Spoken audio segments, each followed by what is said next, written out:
Hi, this is Michael Buffer, and welcome to the BoxHard Podcast.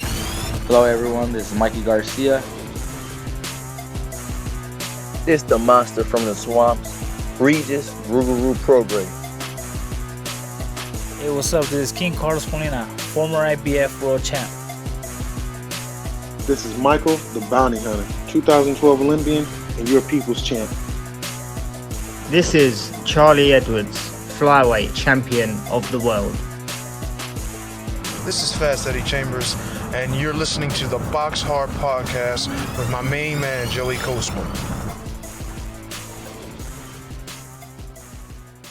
Hello everybody and welcome to episode 274 of the BoxHard Podcast. I'm your host Joey Coastman. I'm joined as ever by, you already know who it is the former heavyweight world title challenger himself. It is of course Mr. Fast Eddie Chambers. Eddie, how you doing, my man? I'm good, my man. I'm good. I'm just relaxing right now.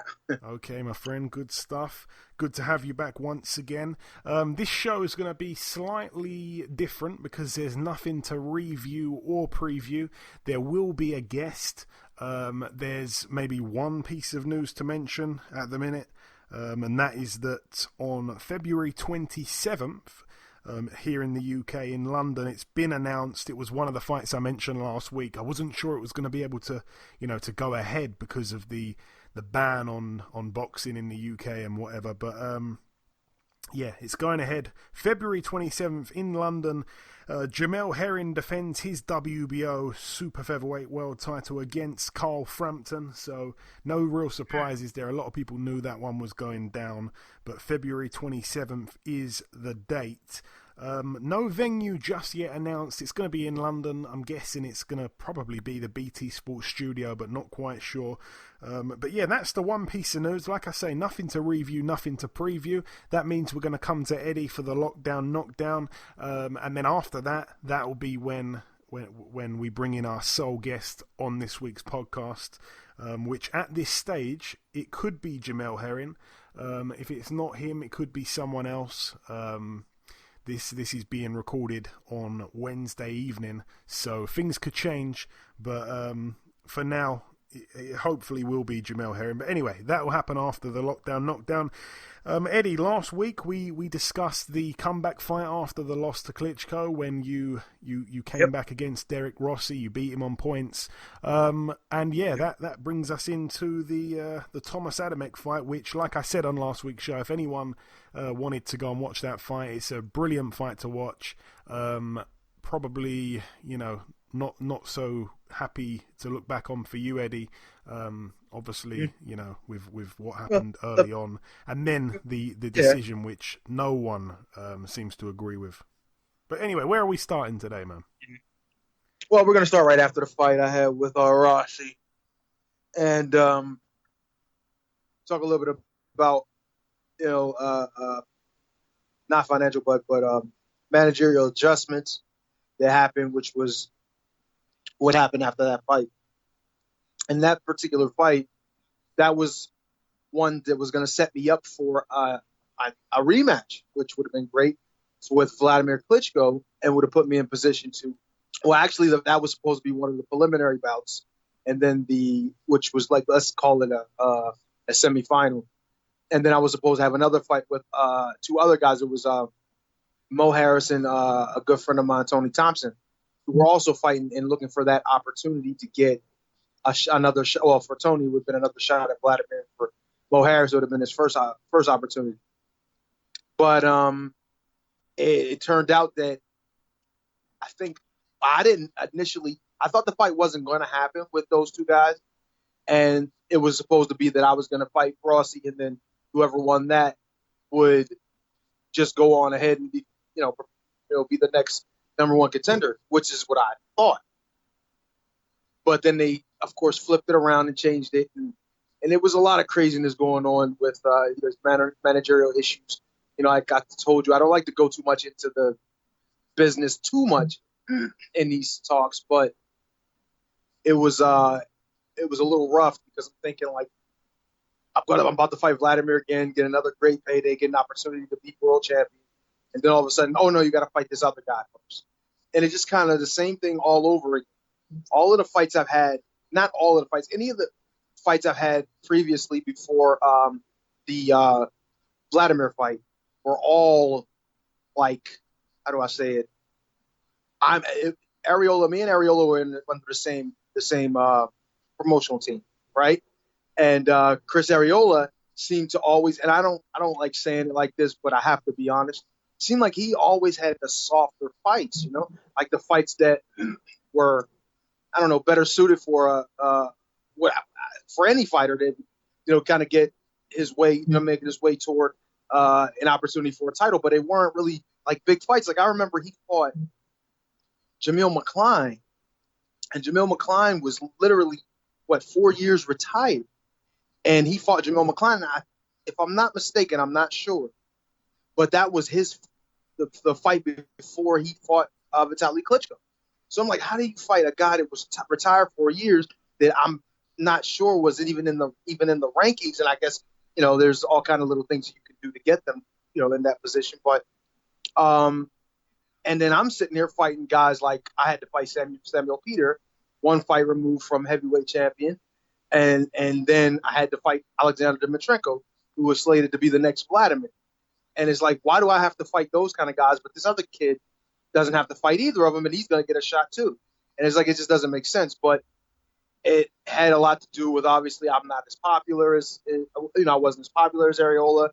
I didn't have the fan-friendly style, those types of things. So it just didn't work out that way. So I had to do a little harder. But then, it always seemed to be like that. Even after when I fought Derek Rossi, now I'm in a situation where I'm feeling like I'm going to be fighting for the title. But, oh no, I gotta fight again. And not only do I have to fight again, I have to fight another top level contender, one of the better guys of this time.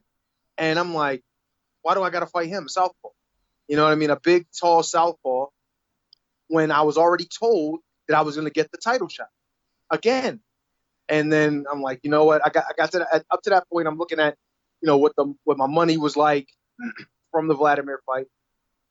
And then I'm looking at all the other little things that was going on. And I'm just sitting there like, you know what? I think it's time to start to think about moving on. So I started talking to people, and some of my people that gave me some information about what was happening in my career at the time, financially and just in general, and things that were happening. So we were having a discussion, and they also showed me some things that went on early in my career, money wise, and that just solidified it. And I said, you know what, forget it. It's time to move on.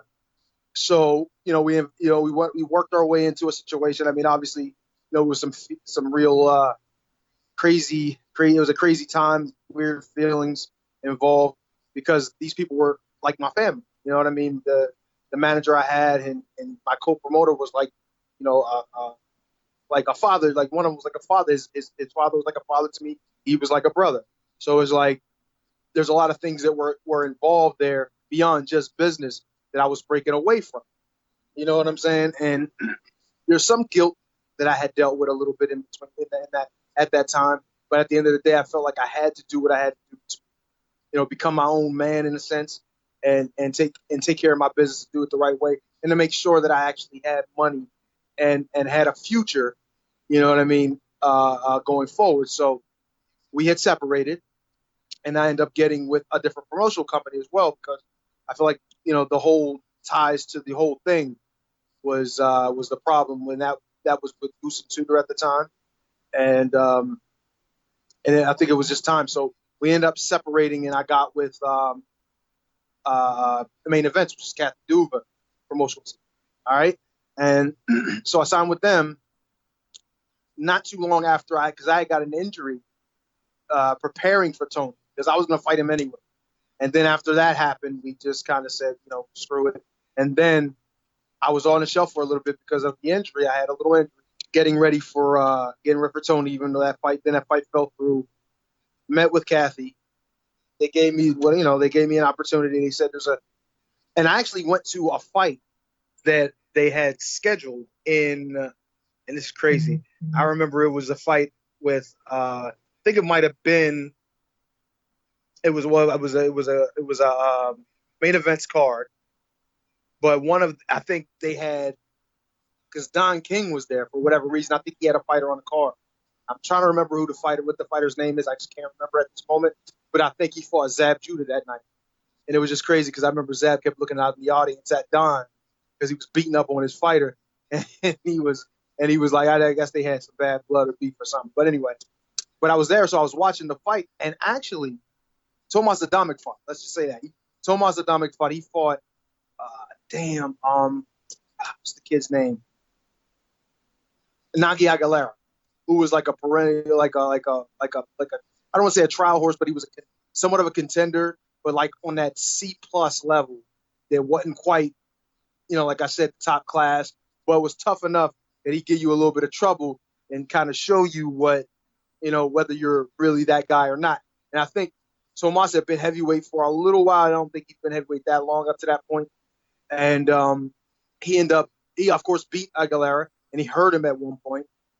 And he looked, kind of okay, at heavyweight because, he wasn't really, I guess, that familiar with heavyweight.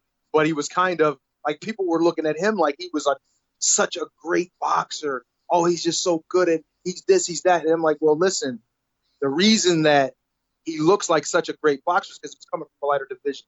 The pace is different. The boxing skill level is different in the lighter weight classes. When he moves up to heavyweight, he's going to have to become a boxer because he's not going to be the biggest guy. And he's not going to be the strongest or the hardest punching guy. So his things are going to be a little different. That doesn't make him a real quality boxer. That was my first thing that I said when he moved to the division. And watching the fight, I saw exactly that. And I was watching it, and I was, we were all talking, me and I, at the time, it was me, Bashir, and my brother Steve, and we were all talking like, yo, man, you could get that fight. And I was sitting there thinking like, man, you think I can get it? And I was like, because, we signed up with them anyway. Maybe just talk to Kathy and see what she says. So we were there talking, and I actually, one of the first things I said to her, when we were starting to have a conversation, it was after we met at her office. I was talking to her. I said, hey, Tomasz looked good tonight. He this stuff. I think we can have a fight together and really do well, and I think it'll be good for everyone involved. So, oh, Tomasz, you thinking about want to fight Tomasz? You want to fight him right away? And I was like, well, maybe. I mean, this, I haven't fought probably a year up to that point because this was, I think, my last fight was obviously February 10th, if I'm not mistaken, of 2011 at that time. And I think the time I was talking to her, that fight was on the 10th, 11th, or 12th, or something like that of the following year. So I've been out of, I was not out of training, but out of commission for a year. I didn't train. I mean, not to say I didn't train. I was trained a little bit, but I didn't fight for a while. So they were saying, okay, well, and I was like, well, so maybe let me get a little fight in before. Let me get like a warm up fight. And she was like, oh, I don't know. And this is where the game comes in. You know what I mean? No matter who your promoter is, no matter what the situation is business wise, trust me. You know what I mean? If they feel like they got a golden opportunity to get something that they want for a low price, they're gonna put it on the table and put it to where you can almost have to say yes, and you just can't say no. So the situation was presented like, I said, oh well, maybe give me a warm up fight in between. Let me get some. Oh, I can't promise you to fight more than we got another card I think in June, and I would definitely love for that to be the main event on that card. I can't promise you any further away than that. You may be tied up, and you never know. He might lose a fight, and the interest can go away, and blah blah blah. And I'm sitting there like, I see what this is all about. But then I bite, so I said, okay, cool, because I knew I could beat him. I knew it wasn't going to be that hard of a situation for me, in my opinion, and in my team's opinion. So I said, you know what, the hell with it. Let's go on with it. You can make the fight. Let's make it for June. And she said, oh, that's so great. She was so happy. Let's make this fight. Let's do this. And I don't know if people know, but the previous month before me discussing one, I'm a real big time dieter, if that's a thing. But I'm really big on diet and trying to do the best to take care of yourself and make sure you're at your optimum. So one of the things I do often well, kind of often, semi-often, is I detoxify. So what I did, like I detoxify my body of all, diet, different, all diet issues. Like for example, like if I say, for me, it's meat. If I'm eating a lot of meat, pause, or sweets and just all those types of things. I try to detoxify my body and keep it out of my body for about 20 days while taking certain like meds, not like like from the, this is over the counter stuff, but it's herbal things. So I take it and I clean my body. So what I did was, previous to that, I did that. And I did that a lot because obviously, like I said, I wanted to be healthier, but I also wanted to give myself a start on getting back into real good shape, because for maybe 3 or 4 months, I wasn't able to train because of an injury. So that kind of, you get a little heavy, things happen. So I detoxified my body. It was the first time I've done it. And I'm going to tell you, I felt incredible. I had lost probably, and I wasn't really overweight necessarily. I was maybe like 220 or something like that ish. And I got myself down from 220 to maybe like to 195, 196. And that was, I wasn't even in camp. We weren't even talking about fighting at that point. I mean, we were talking about fighting, but we weren't talking about fighting Tomasz or anything like that. We had just basically started the process of getting with Kathy. So anyway, so I was already starting just to get myself ready to get prepared for what I was going to be doing. So I was at one point I was thinking about going to Cruiser, but I changed my mind. I seen an opportunity with Tomasz. So anyway, and what I did was, so I cleaned my body. So when I went to camp, after everything was solidified, we knew the fight was going to happen. I went to camp, and I think I started camp at like 200, maybe 205 or 6 pounds or something like that. Now, and I'm a heavyweight. I'm fighting heavyweight, and it's like most of my career, I would say from 214 to about 210 to 220 is where I kind of hovered in between there. And then sometimes I get a little heavy, but for the most part, I was there. But this time I had showed up to camp at the weight of like maybe 205. So my body weight, and I had started to train some, so my body weight was already under control. So the whole camp was like focusing on just keeping the diet clean, working on specific things, practicing like different things. Like we watched a lot of tape of James Toney, got old school fighters like Jersey Joe and even some Ezra Charles, different stuff like that Bashir put me on to, because Bashir, he's like a real scientist when it comes to this stuff. So we're watching those videos and looking at some of the things that the guys are doing, especially James Toney. Studied James a lot, and I just like and I really had a real renewed hunger and an intense desire to be great in that sport again. You know what I mean? I like in boxing. It was just like, I had so much fun in camp. I can't tell you. It's like I don't think you're supposed to have that much fun in camp. But it wasn't that we had fun and we didn't work. Like we were working hard. Like, I mean, really working hard. But at the same time, it was on things that were enjoyable. You know what I mean? It was like we had fun. We would talk about different stuff, make jokes and all that. The camp was so loose, but at the same time, it was so structured. Like we were sparring. Like I was literally sparring. In 1 week, I'm gonna tell you, the first day of the week, which would be Monday, we would go 10 rounds, right? The next day would be 12 rounds. No. Sorry, my bad. We would go 10 rounds. The next day would be 15 rounds. Then Wednesday, that was our day off. Come back Thursday, 12 rounds. Finish off the week with 10. That was my sparring schedule. And let me tell you, I had some of the best sparring partners. Now, granted, trust me, there's obviously other heavyweight sparring, different sparring that I could have had. But I always wanted, especially for a guy who's supposed to be fast or athletic, more athletic than what the norm as far as heavyweights would be, I would always want to spar guys who were lighter. Not necessarily shorter, but lighter. And I had one of my favorite spar partners of all time. which he's not my favorite because I enjoyed the sparring at first. No, he was my favorite because I knew he was getting me right for the sparring. And that was a guy by the name of Edwin Rodriguez. This dude, I was watching him spar before because he was, because if it wasn't, and I got to give Andy Lee a real shout out. If it wasn't for Andy Lee, I don't know what I would have done in that camp. And when I say give a shout out to Andy Lee, because Andy Lee did not say, a lot of guys would say, man, I don't want my sparring partner sparring with nobody else. Like, no, because I don't want nobody getting hurt and, they're here on my dime and blah, blah, blah. He said, oh, no, of course, if they want to spar, if they're okay with it, then absolutely, I want them to help.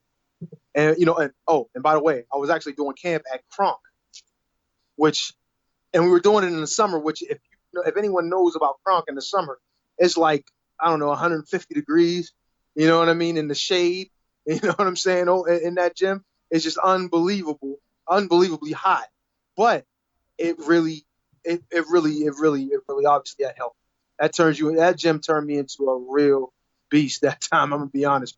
But anyway, so with Edwin, it was Edwin, and I was actually working with Aaron Pryor Jr., if I'm not mistaken. Yeah, I was working with him. I was also working with a good friend of mine. His name was Ricardo Wallers. He was there. He was helping me out. Jonathan Banks was another guy that I was working with who was actually a former cruiserweight contender and heavyweight contender. A couple other lighter weight guys that were really, really, really good for sparring at that point. The pace was faster, but the one that really sticks out was Edwin because he was on my case. And this dude seemed like he did not, in sparring, he did not stop throwing punches, it seemed like. And it wasn't like he was not skilled or anything like that. He had plenty of skills, but it was just a volume that was like, wow. Like the first maybe 3 times that I sparred him, I couldn't keep pace. I would, the first time I was kind of like shocked by it. Then the second time I was like, okay, I'm gonna be ready now. I'm gonna handle this work, man. I tried to keep pace. I did the first round and a half, 2 rounds. I was like, yeah, I got this. Once I got to that 3rd round, I was like, no, I don't got it, not yet. It's like I was going to take me another couple days to get this. Especially sparring those kind of guys and knowing I'm going to have to do 10, 12, 15 rounds of sparring. You know what I'm saying? It was like, what the hell am I going to do? How am I going to deal with this? So, and like I said, I started camp not necessarily too out of shape. I was actually, I felt great from my diet. I felt great from, some of the work that I've been doing. So everything was good. It had nothing to do with my condition. It was the work.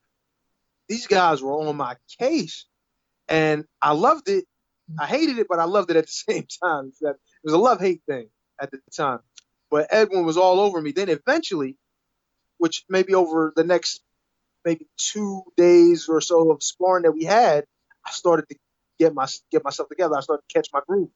You know what I mean? And I started to, do little things and land certain shots. My punch count was as high as it's ever been.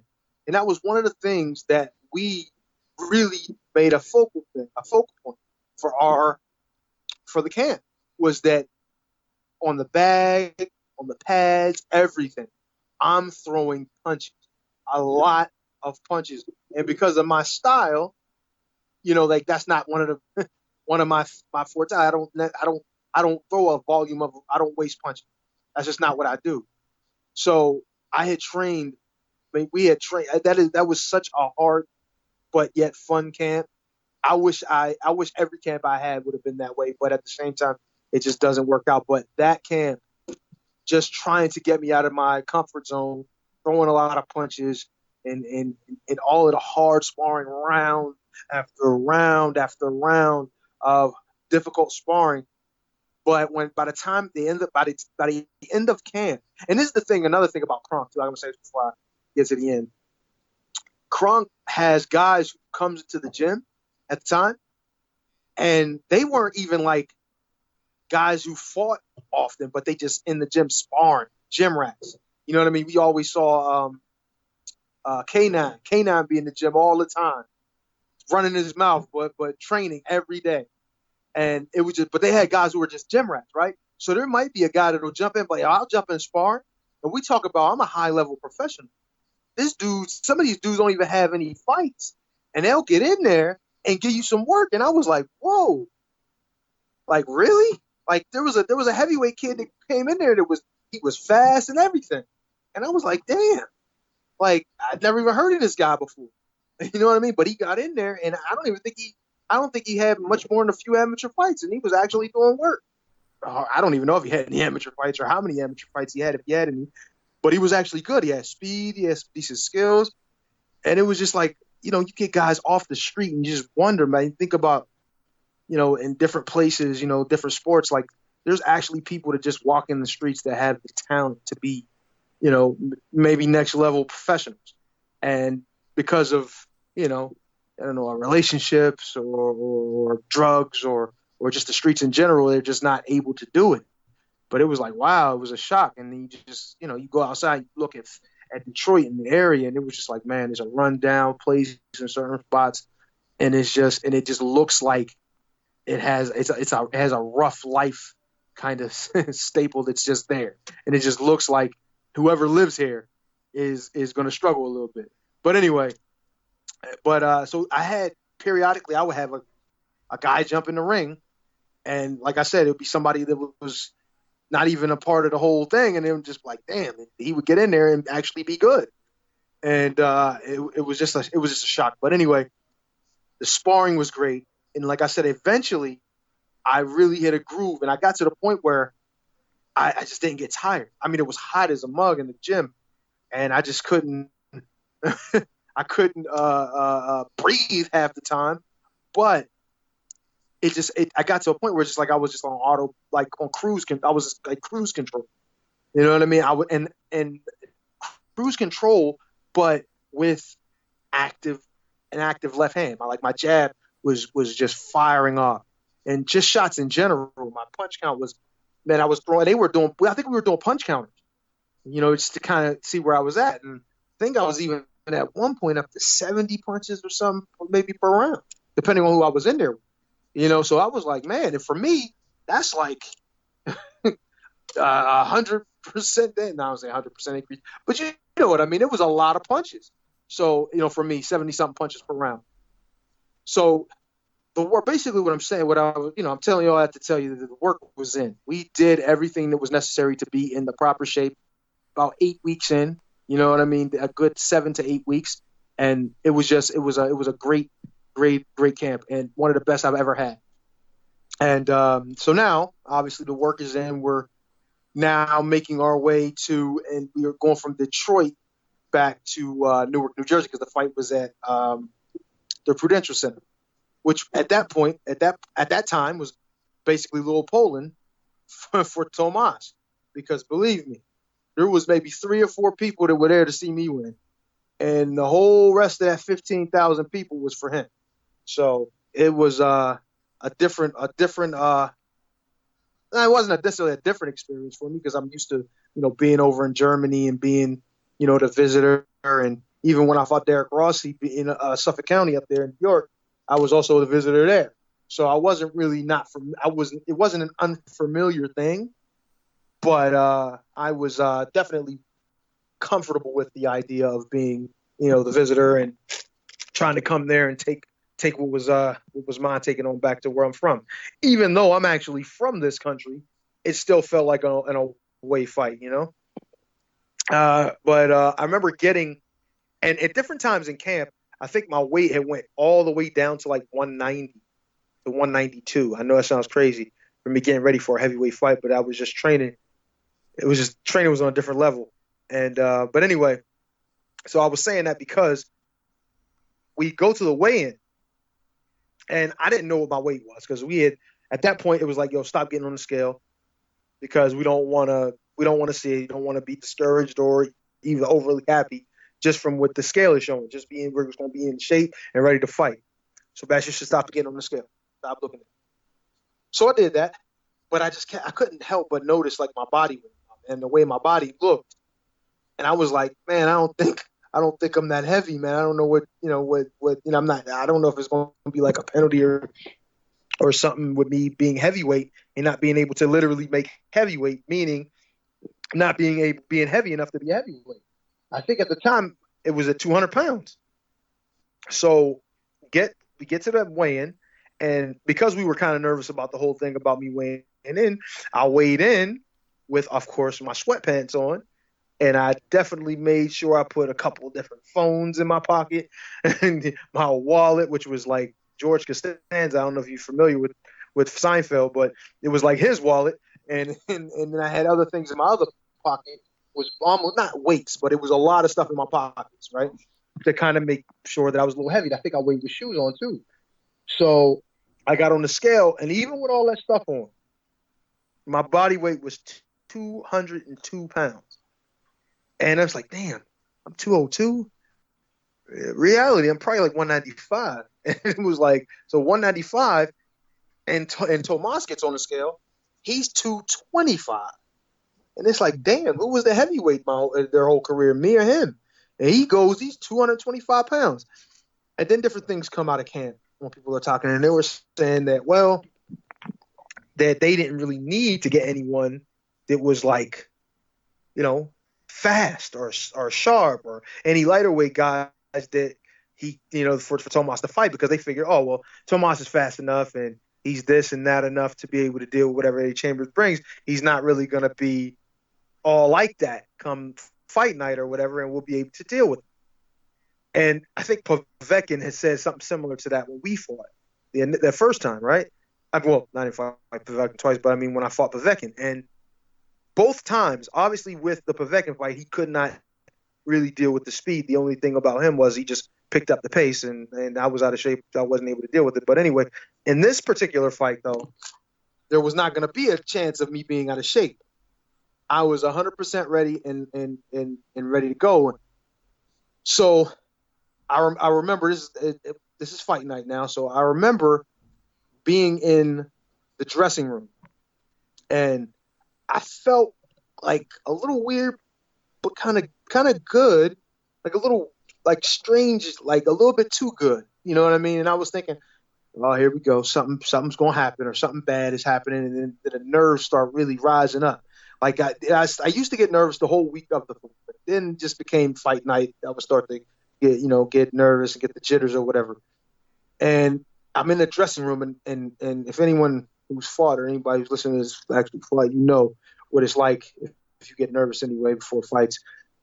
What it's like to be in the dressing room waiting, especially when you're the main event, which is generally the last bout or one of the last bouts, and you just like waiting and waiting and waiting. It's like I always like just being first.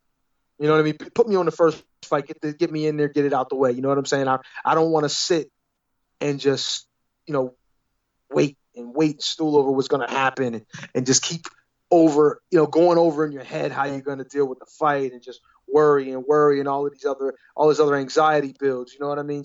So, but of course, with main events, you have to, when you're the main event, you have to wait. You know what I mean? Everybody's going to, waiting to see you in a sense. So I'm like, all right, well, got to deal with it. So I'm in the dressing room and different people coming in. And I remember, I think BJ came in to see me. BJ Flores came in to see me, man. And it was like, real nice to come in and, see me before the fight and all. A couple interviews I had to do, asking me how I feel. And it's always a weird thing. And remember, I had been out of the ring up to I think it was about a year and 4 months to this point. Or no, something like that. I think about I don't know, whether it was 16 months. I think it might have been something like that. Yeah, a year and 4 months. I think I was out of the ring. So even though I've had a lot of experience, I had a lot of fights up to that point, it's still like when you don't fight or you haven't fought in a while, it's especially now that I'm not only getting back in the ring, but getting back into the ring with another elite guy. It's just a hell of a lot of pressure. You know what I mean? So in my mind, I'm just thinking like, man, what am I going to do? Like, am I going to be this? Am I going to be good enough? I know I trained hard. I feel good. I feel I'm in shape. But, this is Tomasz Adamek, man. Former light heavyweight and cruiserweight champion, 2-time. This, that. I'm like, oh, man, he's this, he's that. And then I start talking about them in my head like they're the best thing ever. You know what I mean? And I don't know if that is my way of, psyching myself up to be able to say, man, forget them. I'll be able to deal with them. You know what I mean? I'm great too. that kind of thing. But no, it just in my head it just makes I'm just nervous. I'm just getting more nervous and getting more nervous. But the fight, they call and they say, hey, come on out. You know, it's time to have your ring walk. And then as I'm going into the arena, then you hear your music playing, your ring walk music playing. You start to get a little more calm. You start to think about, you know, positive things and how this actually feels. And then seeing a crowd, whether the crowd's cheering for you or not, just seeing a whole big crowd there to see you, it kind of gives you, you know, that boost, that little boost. So I'm going, and as I get closer to the ring, I know Mike said this before, and I didn't think about it at the time, but that was exactly what was happening. The closer you get to the ring, the more you start to feel great, and you start to feel in control, and you start to feel at home. You know what I mean? So I'm starting to get to the ring, and just like I said on the other ones, that it's like I started to feel stronger and better and more comfortable. And then when I get in there, it was like, man, I'm just waiting for them to just ring the damn bell. I'm tired of sitting and listening to all this shit. I'm just ready to fight. You know what I'm saying?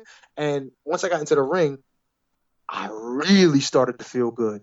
Like, I started to feel so good that I was like, man, I mean, so I'm like, you don't even want to get out the ring. Like, it's like, I didn't even want to go sit down in between rounds. It just felt so good. Like, I didn't feel like I needed to rest. I didn't feel like anything.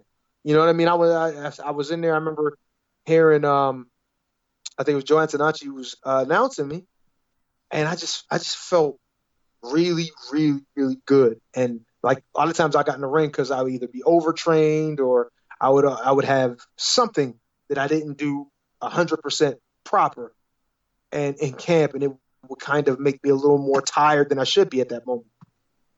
And I remember feeling none of that. Like, my legs were good. I don't know if I had a good sweat on me or not. I don't remember, but I just felt warm. I felt loose. I felt ready to go, more than I've ever felt in the past. And I've had very few fights that were like that, where I felt that good.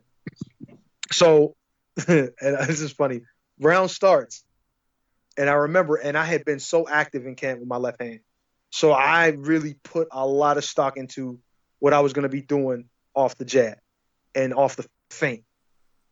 And I've been working a lot on James Toney's, you know, different movements and things that I could do, replicate kind of what he did.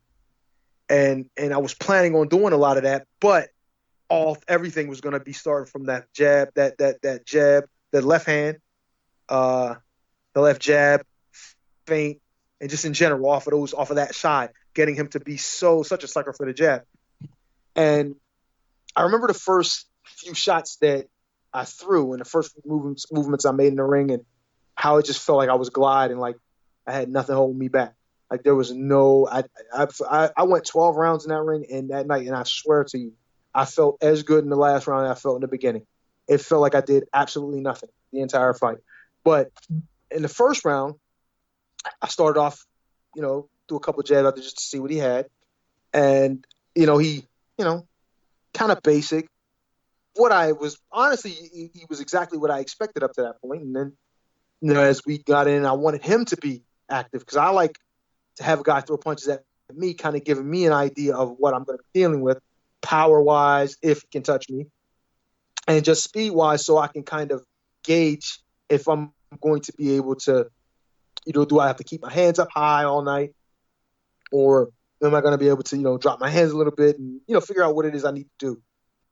And I remember him throwing a couple shots and I'm making a miss, and I'm like, damn. And like, I thought he was supposed to be fast. It's like, I almost felt like Peter Parker in Spider-Man when he threw the shot at me. I was looking at his arm like, yo, like, is he really trying to hit me? Like, it makes you really think, like, damn, is he really trying to hit me? And so I move around a little more, and I want to see if that's really all he has. And I remember him throwing some other shots. I remember throwing a shot to my body. And if you watch the tape of the fight, and you'll see my face, I make this face, and I'm in the ring. I'm like, no, this dude really, he ain't like that, man. He's not even at all what these people were trying to make him out to be. Now, I'm not trying to say he's not a good fighter or anything like that, but and we're not a great fighter, not a, you know, former champ, because he was. But I'm like, they're talking about how great a boxer this guy was, and I just felt like he couldn't touch me. Like if I didn't want him to, he wouldn't have touched me all night. And that's really how I felt. And I felt like I kind of did that in the course of the fight. He really never hit me clean at all. You know what I mean? And maybe once or twice. And I remember just like making that face and saying, man, this is going to be a fun night. Man, I was just looking forward to it. So as that first round continues to go on, all of a sudden, I throw a jab, and I was, throwing a hook off the jab as well.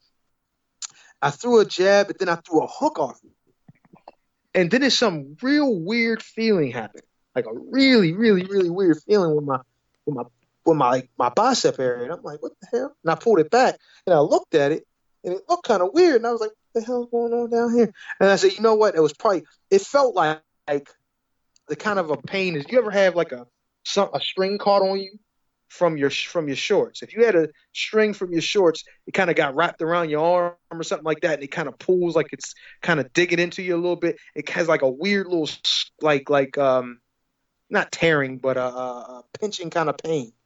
And that's what I thought it was. I was like looking at my trunks. I'm like, what the hell? And I looked down a couple times just to kind of see what was going on. So I said, okay, all right. And then I threw it again, and it felt kind of weird again. And I'm like, what the hell is? And I'm like, yo, I don't know if I reached on my arm or something. I can't remember if I did that or not. But I know in my mind, I was like, man, something is really wrong over here. And I threw a right hand and a couple other things. And I was really toward the end of that round. And so the round's over, and I go back to the corner, and I'm looking down, and I'm like, yo, what the hell is going on? And so I sit down in the corner, and I'm looking up, and I'm talking to Bashir. And Bashir like, what's wrong? He's like, no, I don't think it's anything. I think we are. I think it's. I didn't really even tell him anything about it because I didn't really think nothing of it at the time. You know what I mean? I thought, it's just all right. I wasn't throwing any more jabs because it felt like something was wrong. But I was like, I think it's all right. I'm just gonna go in and I'll try it this time. I'll see what happens. Went out there the second round. Tried to throw a couple of jabs, same damn thing. I'm like, yo, what the hell is going on? And every time I tried to throw a shot with my left, it felt like crazy, like I couldn't do it. Like I just didn't want to do it. And even if I let my arm hang down, it bothered me. So I picked it up, and I just basically kind of kept it up a little bit, or at least like in a Philly shell kind of way where you block your lower half, the lower part of your body around your cup. So I either kept it there or kept it up. And I was like, damn, I couldn't extend it. Like I could maybe throw a hook or something with it, but I didn't trust that because of how the pain was. It was weird. So I just said, you know what? I'm going to have to figure something out. And I think through that, in the second round, I started throwing like a lot of right hands, a lot of counter right hands. And I even turned southpaw a little bit at times and threw the jab. And I was just kind of like basically trying to win the round, but trying to keep him at bay, trying to figure out what the hell I was going to do. Then I went back to the corner after the second and was talking to Bashir and said, hey, I think something's wrong, man. I can't throw this. I can't throw my left hand. He's like, what you want to do? And I was like, well, I ain't come this far to bottle it. I was like, yo, I'm just going to keep going, see what happens. I didn't think about quitting or anything. I just wondering, like, I'll keep going. Fuck it. And so I got out there, and then next round I went out, I don't know if I went out southpaw or if I started right-handed and just started basically using his offense because I knew he was a really busy fighter. I started using his offense to create mine. Because of course, a lot of counter right hands. I hit him with so many counter right hands through that fight. I feel like if I could have really sat down on him a little better, and if I would have been a little more powerful at that time, a little heavier, I would have probably been able to do some real damage. But at the time, I think I made my presence felt, but I don't think it was enough. And at that point, it was like, well, I don't have my left hand, so the punch count thing, or we're just overwhelming him with punches and speed, would have probably done the deed for me and maybe get him out of there because we didn't really think we could win a decision in Little Poland, and we really thought that was the case. It was not going to be possible, but with my left hand, we would have been able to overwhelm him and just maybe stop him or something late. But obviously, with the injury, I wasn't able to do it. So it was like, yo, man, just do the best you can with what you have, and that's what my mind was. What was in my mind. So, as the fight goes on, I'm starting to try to figure out different ways of being more active and using one hand. So I say, I have to switch. I'm going to have to switch sometime. I'm going to have to use the jab from the southpaw side because I won't be able to just throw just straight right hands all day without, I got to have some kind of adversity. It's got to be something that's going to happen. That's going to maybe offset him, maybe change the angle. So I said, you know what? Periodically, I'm going to just switch back and forth. And I actually thought about it. Like, what would happen if I hurt my left hand in a fight? Me and Steve used to talk about hypothetical things like, what would we do if you hurt your left hand? Like, man, I'd just switch up, or I would just do this, or I would just do that. And I always thought, and we talked about these things, and I had always thought, like, what would I do? Sure enough, it's a good thing that we had some of them conversations, and that I had the cojones to try some of these moves in a high level fight with the guy. But I said, that's what I'm going to do. I'm just going to go ahead and I'm going to switch back and forth when it suits me.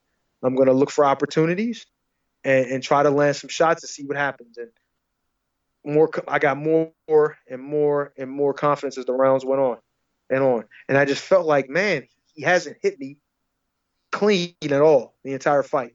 And with the conditioning the condition I was in, I was like, even with one hand, I felt like I could have fought 30, 40 rounds, and it wouldn't bother me none. And so I said, you know what? Let me just try to pick up the punch count the best way I can. So I tried to keep pace with one hand with him throwing both his. And he's already a busy fighter. But my thing was also to do is just like Floyd. When Floyd fights guys, he drops their punch count because they're so unsure about range with him. And I feel like I had that same kind of effect on Tomasz with the counter right hands, and then the switching with the right jab, and just the different things I was trying to do, and giving him so many different looks, he was just really unsure. So as the fight went on, I had him guessing, and I started even turning from throwing my counter straight right hand to overhand counter right hand, which kind of really got him. And I even threw some rock off, which would be like the counter right hand, and then turning into a southpaw jab, switching it's a crazy looking thing. If you see it, if you have a chance to watch the fight, but it worked. And it was like I had him. I had him not going like I was going to stop him, but I felt like I had him. I felt like I was winning rounds. I felt like I was doing the job. I felt like I had it under control. And I remember Bashir at the end of the round was like, man, you're doing well, but, look where we are. You know what I'm saying? I need you to win this last round big, not messing around. So once he put that in my head, I was like, damn, I gotta do something dramatic here. I gotta do something drastic. You know what I mean? Because I don't know where we are in the fight. I mean, I don't feel like I got hit or anything, but at the same time, that doesn't necessarily mean they're gonna have to win, and I know where we are. So I said, so in the last round, instead of just doing what I had been doing, which is just boxing his head off, in my opinion, I changed what I was doing and said, okay, well now I'm going to look for a little blood. I'm going to look and see if I can get a big shot in here, because as it stands, we don't know what's going on. I could be losing rounds. He could be up. The fight could be close. I don't know. And I think I need to do something to at least solidify that I'm the king in here, like that I'm actually the one winning, that I'm controlling the fight. And so I tried to get close to him, which it really wasn't hard to do that, but I was trying to land a heavy shot, like a big shot. And it was hard for me to do that, being that I only had one hand. If you understand what I mean, it's like the other hand, you use your other hand, your jabs, your feints, and things like that to set up generally your big shot. That's really how you were supposed to land your right hand, off of the jab, off of the jab or off of a feint. Really, single right hands don't really land that often. You have to be a special guy to land them often. I'm not saying I'm overly special, but it's just you have to have a certain way about your style and how to really land a lot of counter right hands. Like you look at Floyd, you look at me, I guess, because you look at this fight, and you see how these things happen, and you have to literally be a split second off timing. You got to make sure you're able to time him perfectly. And obviously when you're doing it so much and you're training so hard and you're doing all these different things, these things come a little easier than what most people will look and say, well, damn, I don't think I could do that. You know what I mean? But guys like myself, guys like Floyd, other special talents that are out there, Lomachenko, different guys that you're looking at now, and they're able to do those types of things. And that was what I needed. But because I had started trying to walk him down and try to be a little, try to land a big shot, he had started to retreat more. And I guess his corner was telling him, maybe you're ahead, but it didn't look like it at the end. But anyway, they were probably saying, maybe just go out there and finish the fight. I don't know what was in their mind, but he had started to retreat. But in that last round, he still threw like 90 or so, 90 something punches, maybe close to 100 punches. So, close to 100 punches. So it was like, damn, I tried to make something happen, but because I was looking just for that big shot, I really wasn't active. All I was doing was following him around, and I kind of got off with a plan that we had. I should have probably just stuck with what I was doing and just been a little bit more active with my right hand. But hey, things happened, and that was the situation. But I still felt pretty good, so I go back to the corner, and I was talking to the guys, and I asked them, I was like, "Yo, what you think? What you think?" He's like, "Yo, oh man, you blew him out. You won easy." And I'm like, "Really?" I'm like, "Oh yeah," and I'm happy. I'm ready to celebrate. But then I'm like, "Wait a minute. No, this is Lil Poland. You know what I mean? I'm a Johnny come lately to this promotional group, so I don't necessarily think they got any real. They're not really backing me like that. I mean, this is their cash guy, Tomasz, right now. Him and Kovalev was their cash guys at the time. I'm like, man, I don't know. I was like, I think I really at that point I had a real negative thought process toward what I thought was going to happen, and I ended up being right. They announced the card. One judge gave it 119-109. One judge gave it 117, I think, to 111, I think, and the other one was like 116-112 or something like that. But one judge gave me 119-109. That means I only got one round.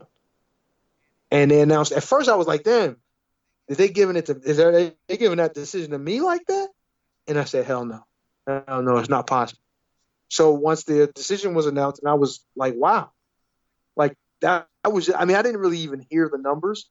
I didn't really pay attention to the numbers as much as I was just listening to, like one was higher and one was low. I wasn't even really paying attention to exactly how many rounds it was that they had for whoever, for the winner and for the loser. And once they announced who the winner was, I was just like, damn, I didn't. And then I started thinking about the round, like, damn, I didn't get no rounds. Like on one of the cards, I only got freaking one round. The other card, I got 3, and the other one maybe 4. And I'm like, that's it in a fight. And it's funny because if you look at the corners at the end of the fight, my corner looked like we just had won, and his corner like they lost. Like they felt like, if you saw, I'm telling you, if you watch it, you saw their face. They look real good. It's like, oh man, like they're like, oh, we blew it, type thing. And then you looked at my corner, we over there like ready to freaking celebrate, like ready to pop bottles and all that crap. And when you hear the decision, it just kind of gives you a different outlook on boxing. It just makes you just say, what's the purpose of doing all this? But it just really is the one thing I'll say about this fight that what happened that was good, aside from getting money, was that it actually gave me probably the highest level of confidence I've ever had since I've been boxing. Because I felt at that point that I was it. I felt like I could have fought anybody and beat them. That's how good I felt.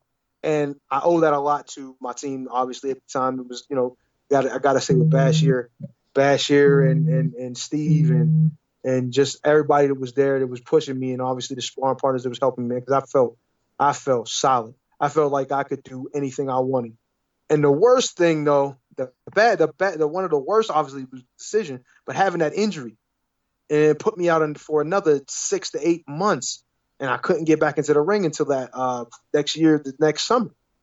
And obviously, being out again for 10 months before I got another fight, then would be kind of detrimental. But I remember there was something that, what, I don't want to go into that now. let's leave that here. Let's leave it here at where we are, at the end of the Tomasz fight. But there's going to be some other stuff that I'm going to talk about once we get into the next installment of where we're going to go from here. Okay, well, there we go. That is the Adamek fight. And yeah, the judge that gave you only one round, which was, I don't even know where to go with the description for him. But yeah, that judge, Alan Rubenstein from Philadelphia. Oh my God! Yeah. How the only Philly? Yo, it could have been somebody. Why the guy from Philly? I've got no idea. Yo, the guy from Philly. That's supposed to be my judge. Yeah, the other two judges, which were Joseph Pasquale and Steve Weisfeld, both from New Jersey as well. Yeah. Oh my God. What was it? Was I right on the cards? It was 119, 109, and then 117, 11, 116, 12? 119, 109, Alan Rubenstein and Steve Weisfeld and Joseph Pasquale, 116, 112, both of them. Oh, okay. Yeah. All right, well, that was one round off. but still, man, that's still like even 116, 112. Now, if you would have said 7-5, edged them out a little bit, all right, I'm cool with that. But 8-4, nah. 8-4, no.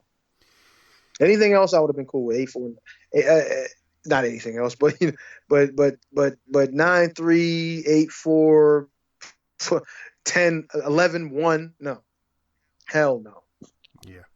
And you're right to feel like that. Like I say, I hope our listeners at some point, whether you did it between last week's show and this week's show, or perhaps you're going to check it out after this, if you've got the time to go and check it out, look at it. It's in great quality on YouTube, and let us know your scorecard, because for years since that fight took place, it hasn't sat right with many people, not just me, not just Eddie, but many people. That's some of the strangest judging I've seen.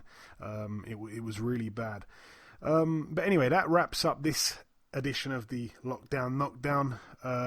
It was a good fight to go over, even though it brings back bad memories. And mad. Yeah, mad and bad. But you tore your bicep early on and then had to fight in Southpaw from there on out. The fight after that, Eddie, is another bad one, unfortunately. It's when you do decide to move down to cruiserweight. That'll be, I'm guessing, next week. We'll do next. Yeah, that'll be interesting as well. That's that done. The final thing I'm going to do is I almost forgot. I'm gonna dedicate this little 1 or 2 minutes here to loyal listener Luigi Pelosi. He's Italian. He heard from on last week's show about that pizza story. With that massive pizza, Eddie. Yeah. Okay. Yeah. Yeah. So he's a real Italian. He said you've got to stop eating that kind of pizza. You need to have the real deal pizza. So he gave me a recommendation of this place called Pizzeria Santa Maria. And he gave me, their locations. There's like 3 scattered around London. So anyway, I went to the one nearest to me, which is in Fulham. I went there yesterday, so Tuesday. Yeah. And so I go in there, to get a takeaway. I ask for the pizza I want, and the lady there says to me, "Okay, you paying by card?" Yes, I'm paying by card. So I wait, is this true? You don't have contactless payment in America, no? What, contactless? No. Well, you mean like we do payment a lot of times on like if you order food, from. No, but I mean, not even just ordering food, but I mean, I've been obviously with you in supermarkets and stuff like that, but if I'm going to pay for something in the UK, I just get my card and tap it on like a machine and it just goes beep and that's it. I don't have to enter a PIN. Oh, yeah, you can do that. Okay. You could do that here. I mean, I don't have that on mine. Oh, okay. I just, insert it and that's it. Yeah, because I don't enter a PIN, I don't sign anything, it's just tap, go. Okay, I didn't know because someone told me that they don't have that over there, and I was thinking, what? No, they do. Okay. They do have it. Like certain companies have it. Okay. Anyway, I tap on, to pay for it, and then the lady says, "Okay, the pizza's going to be about 5 minutes." Okay, I come back in 5 minutes. So I get back in the car, wait about 5 minutes, go back in there, and the lady says, "Okay, here's the pizza. However, the payment didn't go through." So I'm embarrassed. I'm thinking, oh my God, my card's declined. Did I not have enough money for this pizza in there? And then she says, oh, no, it's not your fault. Basically, the payment device that they use, for some reason, it dropped the internet connection, so it didn't go through on their end. So I'm like, oh. And then she goes, have you got any cash on you at all? And I said, no, I haven't got any cash on me, just my card, you know. And she goes, okay, well, this one's on us. Next time, don't worry, next time. So I take the pizza, right, for free. So, you there? Yeah, I'm listening. I thought you'd I'm be listening. clapping about this. I got a free pizza already. I am. And I'm clapping, but I'm clapping in my mind, but I'm also waiting for the punchline right now because I'm pretty sure what I'm gonna hear is going to be good. Yes, I get back to the car, open it up. Man, I'm taking you here when you come over here. This pizza puts to shame anything y'all got over there. Hey, listen, I'm telling you the truth. This pizza, as Luigi Pelosi said, and it's a fine recommendation, so I'm really, really happy that you recommended this place. But it was like, it's authentic Southern Italian pizza, man. It was proper, good, authentic, genuine. Any good words that come to my brain are getting put in this sentence. It was delicious, man. It was beautiful. It's one of those times, I don't know if you've ever had a pizza like this, Eddie, because again, in America, they do things big, they do things crazy sometimes, but you eat a whole pizza and you feel like it just slid down. You almost feel like, hey, I could eat another one of those right now, you know? Yo, 100%. Trust me, I'm not trying to say that's not the best pizza in the world, but I am saying that there are places over here that you just have to go to the right place. But trust me, you'll find something over here. It's just like you find that hoagie joint, which was in a gas station. Wasn't even, you know what I mean? But it's a surprise. You know what I mean? But Philly cheesesteak. Philly cheesesteak is, it's from Philly. Where we went to that gas station was close to Philly. Southern Italy is closer to London than the US. That's my argument point. That is, hey, listen, hey, when you say that's true, if there's gonna be some real, don't get me wrong, there's some over here always a fight over Italian Americans, of course. But still, I mean, it all depends. Like I said, it depends on where you are. I mean, I'm pretty sure somewhere in New York, you'll find a great spot there, but it has to be like, I know it's not a chain. You know what I'm saying? Like chain restaurants, cool, some of them, but trust me, the best ones you're going to have is going to be something like that, where maybe there's like 2 or 3 of them or one, and you have to go all the way there. Yeah. And that's the best thing, you know what I mean? Because obviously they're not putting it on the assembly line. It's legit. It's right off the grill. You know what I mean? Yeah. Family owned type places like that. They put 100%. Their soul into it. But yeah, just a massive thank you to Luigi Pelosi for recommending that place. I went all the way over there. It didn't take me too long, but drove over there just for that. And didn't have to pay for it in the end, so I was extremely happy. The only bad thing is I'm not sure if I can go back in there because they might ask me to pay for the second visit. They might say, "Hey, I remember you." Shoot, I'll go and pay for that and that, like just to try. Is the way you talking. Like, shoot, I don't even eat cheese, but I might have to do it for that if it's that good. Yeah, no, we definitely have to hit that place up. But anyway, that's it for all the talking. We didn't do any reviewing. We didn't do any previewing. There's nothing to do. Thank God we had Eddie here with the Lockdown Knockdown segment. Thank you once again to you for that, Eddie. I did the news. It was only one thing to announce. It was just that Herring and Frampton are getting it on in late February. That's the pizza chat done this week. The final thing to do is to welcome our sole guest on this week's podcast. Ladies and gentlemen, please welcome one of my personal favourite fighters in world boxing. It is, of course, the former light-heavyweight world title challenger, soon to challenge for a title once again. It is, of course, Mr. Joe Smith Jr. Joe, welcome to the show, my friend. Hey, thanks for having me. Hey, it's my pleasure, Joe. It truly is. This, of course, is the first time we've had you on the show, so it really is a pleasure having you. At the end of every year on this podcast, we do like like a kind of end of year awards kind of thing, and we discuss, the fighter of the year, stuff like that. I remember how amazing your 2016 was. I remember thinking you were one of the best fighters in that year, and a couple of weeks ago at the end of 2020, I gave fighter of the year to Teofimo Lopez, but I gave you a special mention again because your 2020 was amazing. I'm excited to have you on, man. I'm really excited for this, Joe. Thanks, I appreciate it. No problem. But anyway, let's get into it. I've probably watched all of your fights since that stunning knockout in the first round over Andre Fonfara some years back, which was very impressive. I remember him giving a good fight to Adonis Stevenson, then he beat Chavez, then he beat Nathan Cleverly, one of our top fighters at the time. You destroyed him in a round. Is that your personal favourite win of your career, Joe? I mean, it's definitely up there. It's definitely one of my top wins. I have a few, but that was a great night, man. It doesn't get much better than that, unless you're winning a world championship doing it. And I want to go back again to the fight after that. Obviously, Bernard Hopkins. I remember watching that fight like it was yesterday. It was a brilliant fight while it lasted, and then boom, you punch him out the ring. He lands on the top of his head, which bizarrely affected his ability to walk. Tell us about that one in a few words, Joe.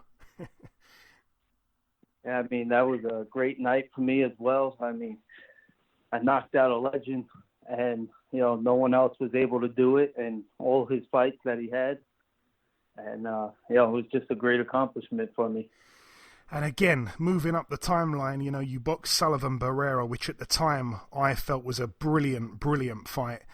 You had him down in the very first round. However, something seemed to go wrong. What seemed to go wrong for you that night, Joe?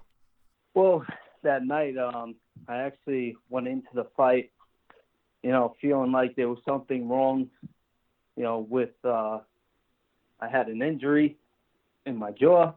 I went and got it checked out from a doctor about 2 weeks before the fight, but, they told me they didn't really see anything. They said if there was something there, it was very, minor, where, it wasn't enough really to call off the fight. Although I was in pain and didn't feel 100%, I didn't want to, risk calling off the fight either, because I knew I would be in line for a shot at a title after that. But, I ended up taking the fight. But, once I got hit with a good shot, it finished it off. Yeah, these things happen. And obviously, it's almost been 2 years now since the Dimitri Bivol fight. And again, I remember watching that. I remember you, I think, catching him just after the bell in one of the rounds, and we saw him staggered for the first time in his career. He's a great fighter, Bivol. I'm sure you probably rate him as one of the best at 175. Yeah, definitely. That was a great fight for me. I learned a few things in that fight that I needed to change and go back to the gym and work on. And, I feel like I've been improving on those things with each and every fight I had since. So, I'm looking forward to this fight, proving that, I improved even more. And you mentioned there, since then, you rolled into 2020. You had a great year, like I said, a split decision win over Jesse Hart and a knockout win against Alida Alvarez in what I thought would be a very hard fight for you, to be honest. And in fact, I think it was probably the most impressive display of your career, not just because Alvarez had been a world champion, not just because Kovalev couldn't knock him out and you did, but you showed so much to your game in that fight. You were setting things up, you were boxing brilliantly, and you were more creative than I've ever seen you. You were throwing all kinds of shots, every shot in the book. And some people have said in the past, if they're being critical, they might have said you might be slightly one-dimensional. Absolutely not in that fight. You were tremendous. Yeah, I have some boxing abilities. I just a lot more than some. Tend to not use. I tend to just look for the big punch sometimes. So I've just been working on setting things up more and being a little more patient and more busy. Yeah, like I say, I was just so thoroughly impressed. It was just, honestly, it was beautiful to watch. But let's look to the future. Like you said, you're getting another shot at a world title, this time for the vacant WBO light heavyweight world title. It's more than deserved, in my opinion. Maxim Vlasov is the man in the other corner, the man who started his career at middleweight, moved up to cruiserweight, and is now back down at light heavy. Do you know much about your opponent here, Joe? I've watched a lot of his fights. A few on YouTube, whatever I can see. And, I see he's a very busy fighter. He's aggressive. He's always coming forward and punching. He's got good movement, but most of all, he's always busy. So you just got to be in great shape and make sure you're punching with him and don't let him control the pace. And really it. And what are your kind of thoughts on him as a fighter? I know you went into it just a little bit there, but he has kind of had a very different career to you in terms of the fact that you could say, I'm not knocking him, but you could say he's somewhat got a bit of an inflated record. He's boxed some really good guys, but where you've kind of boxed, hard fight after hard fight since 2016 and beyond.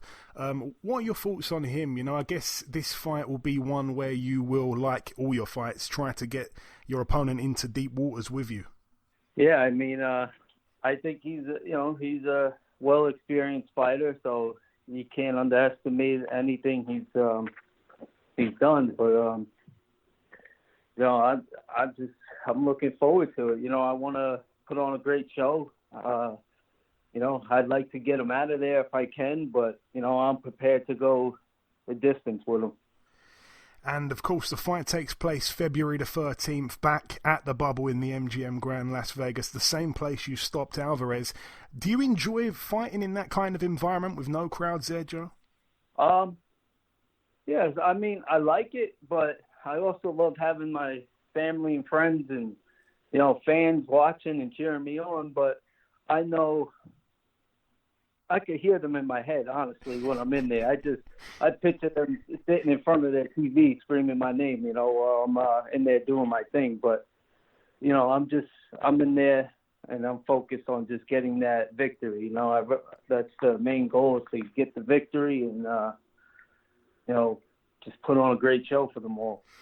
And I want to ask you this question here as well. Obviously, it's been well documented that you've worked a construction job throughout your boxing career, so you're just like the average person out there that work these normal jobs, but you train and you fight outside of those hours. Have you already exceeded your expectations as a boxer, coming from your background, or did you always feel like you were good enough to perhaps win a world title? And, of course, you're very close to achieving that now. I mean, the goal has always been to become a world champion. So, I haven't done it yet. So once I do that, I'll be, I still won't be satisfied. I want to unify belts and, be known as a great fighter, Absolutely. And, we've whizzed through this a lot quicker than I thought we perhaps would. I've got two last questions here. I must ask you this, Joe, because everyone from here in the UK likes me to ask this question to everyone that we speak to from overseas. I'm putting you on the spot a little bit here. Who comes to mind when I ask you who's your favourite fighter from the UK? It can be any era. It can be a guy that retired 120 years ago. It can be a guy that's still boxing today. Who springs to mind for you? Honestly, I mean, I don't really have a favorite boxer anywhere. I mean, I could name a few guys that I thought were great, but I mean, I don't know. You guys got a lot of great fighters though from the UK. I mean, there's a lot of them out there. Okay, I'll throw a name at you then. Just a fun. Sorry, go on. Yeah.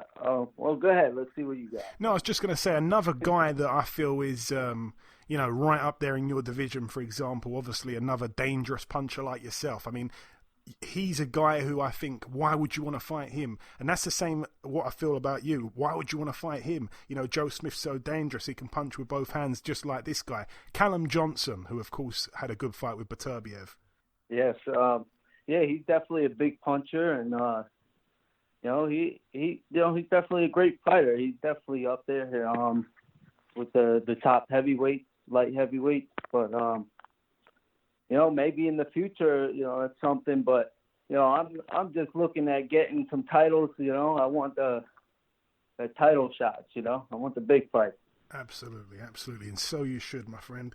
You deserve it. And just finally, Joe, before we let you go, if you've got any closing words just to the listeners, mainly in the UK, because like I said, there's a lot of guys, including myself, that have stayed up till the early hours of the morning to watch you knock people out.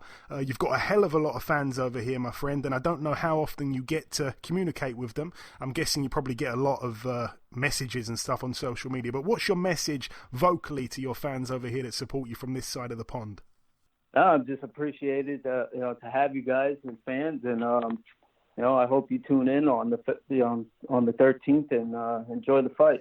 Absolutely. Listen, Joe, it's been an absolute delight and an honour to speak with you. Thank you for your time. Best of luck for February 13th, and I hope that the next time we talk, I'm talking to the new WBO light heavyweight champion of the world. You will, most definitely. I'm in here putting the hard hours of training in every day. This way I know that title's mine when the 13th comes. Okay, and this wraps up episode 274 of the BoxHard Podcast. I've been your host, Joey Coastman. Eddie Chambers has been with me for the duration of the show. A massive thank you to our unexpected guest on this week's podcast, the top light heavyweight contender who we all want to see win a world title, I feel. And that, of course, is Mr. Joe Smith Jr. It's a feel-good story for sure. But that's about everything from myself. A massive thank you to all of you for listening once again. Enjoy your weekends, people. Stay safe, and we shall see you all again next week.